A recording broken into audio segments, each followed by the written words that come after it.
নমস্কার, আমার চ্যানেলে সবাইকে অনেক স্বাগত জানাই। আজ আমি তোমাদের ছোটদের চোখে করুণার সাগর বিদ্যাসাগর সম্পর্কে কিছু বলবো। ভিডিও শুরু করার আগে বলি, যদি আমার চ্যানেলে নতুন হয়ে থাকো তাহলে চ্যানেলটাকে অবশ্যই সাবস্ক্রাইব করে রেখো। তাহলে চলো আজকের গল্প শুরু করা যাক। ট্রেন এসে থামলো বর্ধমান স্টেশনে। বহু যাত্রী নামলেন ট্রেন থেকে, উঠলেনও অনেকে। স্টেশনের বাইরে এসে রাজপথ ধরে যাত্রীরা চললেন নিজ নিজ গন্তব্যস্থলে। শীর্ণকায় ক্ষুদ্রাকৃতি জনৈক যাত্রীও হাঁটছেন আপন মনে। তার পোশাক খুবই সাধারণ, হাঁটুর ওপরে মোটা ধুতি, গায়ে সাধারণ একটা ফতুয়া, পায়ে চটি। এক কিশোর ভিক্ষার আশায় হাত দুটো বাড়িয়ে ধরল সেই যাত্রীর সামনে। থমকে দাঁড়ালেন যাত্রী। কিশোর করুণ মিনতি ভরে বলল, আমায় একটা পয়সা দেবে বাবু, খুব খিদে পেয়েছে।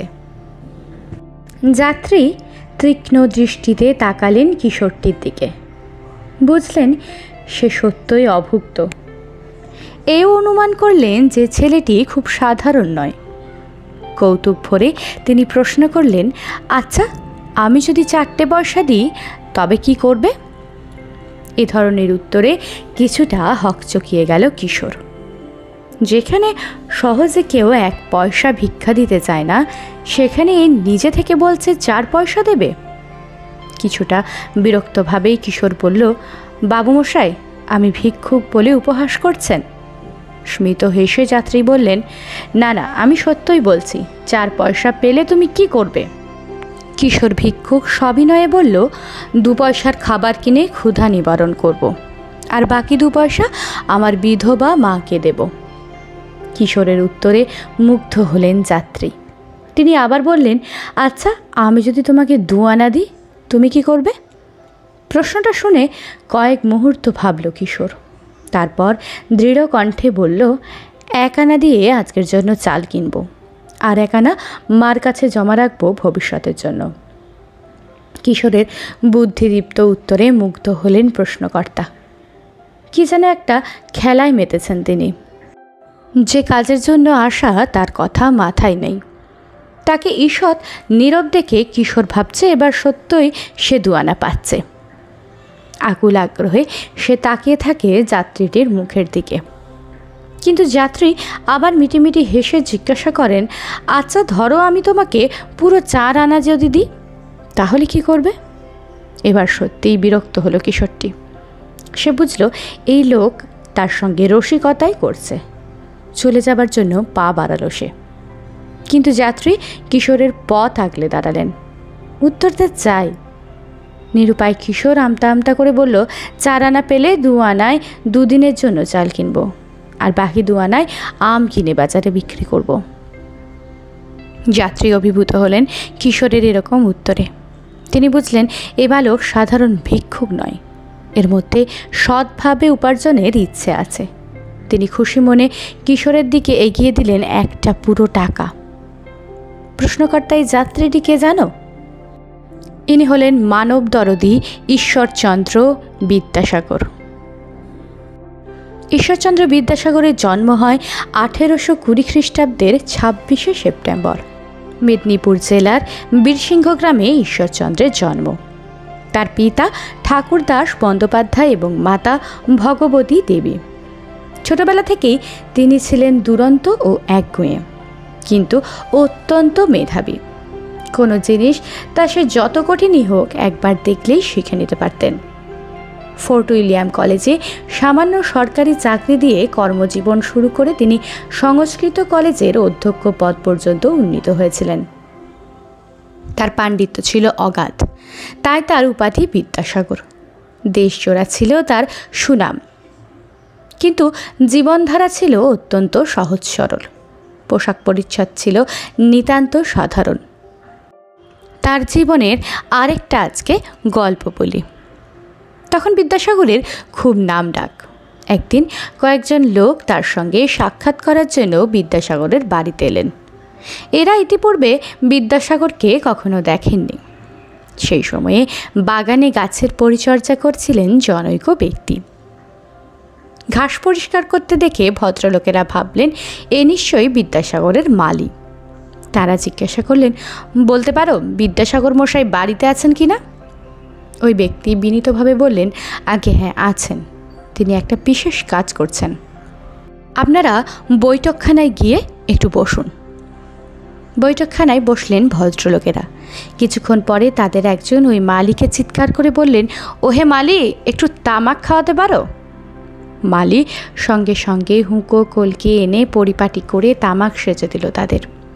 কিছুক্ষণ বাদে ভদ্রলোকেরা আবার শুধলেন, ওহে মালি, এবার একটু বিদ্যাসাগর মশাইকে খবর দাও, এতক্ষণে হয়তো তার কাজ হয়ে গিয়েছে। এদিকে বাগানের কাজও শেষ হয়ে গিয়েছে। ওই ব্যক্তি হাত পা ধুয়ে বৈঠকখানায় এসে বিনীতভাবে বললেন, বলুন আপনাদের জন্য কি করতে পারি? ঈষৎ বক্র হেসে জনৈক বললেন, তোমাকে বাবা কিছুই করতে হবে না, শুধু বিদ্যাসাগর মশাইকে ডেকে দাও। মুচকি হেসে মালি বললেন, আগে আমি বিদ্যাসাগর। বিষয়ে হতবাক হয়ে গেলেন আগন্তুক ভদ্রলোকেরা। মুহূর্তের বিহ্বলতা কাটিয়ে তারা একে একে বিদ্যাসাগরের পায়ের ধুলো নিলেন। লজ্জিত কণ্ঠে বারবার মাপ চাইলেন তাদের ভুলের জন্য, আর বিদ্যাসাগর হাসি দিয়ে কাটিয়ে দিলেন তাদের সংকোচ। এই হলেন আমাদের বিদ্যাসাগর। শিশুর মতো সরল হৃদয় এই মানুষ কিন্তু প্রয়োজনে কঠোর হতেও দ্বিধা করতেন না। তার আত্মসম্মান বোধ ছিল প্রবল। সম্মান রক্ষার জন্য কতবার যে তিনি সুখ, শান্তি, নিরাপত্তা ছেড়ে বেরিয়ে এসেছেন তারই অত্যা নেই। এই প্রসঙ্গে আরেকটা ঘটনা বলি। একদিন বিদ্যাসাগর বিশেষ প্রয়োজনে ঊর্ধ্বতন ইংরেজ অফিসারের ঘরে এসেছেন, সাহেবেরই বিশেষ আহ্বানে। ঘরে ঢুকে বিদ্যাসাগর একটু ইতস্তত করতে লাগলেন। তিনি দেখলেন যে সাহেব চেয়ারে বসে টেবিলের উপরে পা তুলে অর্ধশায়িত অবস্থায় একটি বই পড়ছেন আর মাঝে মাঝে পা নাড়ছেন। বিদ্যাসাগর মনে করলেন সাহেব বুঝি তার উপস্থিতি টের পাননি, তাই তিনি গলায় একটু শব্দ করলেন। সাহেব পায়ের ফাঁক দিয়ে এক ঝলক বিদ্যাসাগরকে দেখে নিয়ে তাকে বসতে বললেন। রাগে দুঃখে অপমানে বিদ্যাসাগরের মুখ রক্তিম হয়ে উঠেছে। মনে মনে ভাবছেন এ কেমন ভদ্রতা। যাই হোক, প্রয়োজনীয় কথাটুকু শেষ করে বিদ্যাসাগর অতি দ্রুত সাহেবের কক্ষ ত্যাগ করলেন। অপমানের জ্বালা কিন্তু তিনি ভুলতে পারলেন না। কিছুদিন পরে ঘটনাচক্রে ওই সাহেব বিদ্যাসাগরের কক্ষে দেখা করতে এসেছেন। এবারে বিদ্যাসাগরও একইভাবে টেবিলের উপরে পা তুলে সাহেবকে অভ্যর্থনা করলেন। সাহেব তো রেগে আগুন, চিৎকার করে বিদ্যাসাগরকে জিজ্ঞাসা করলেন, এই আপনার ভদ্রতা বোধ?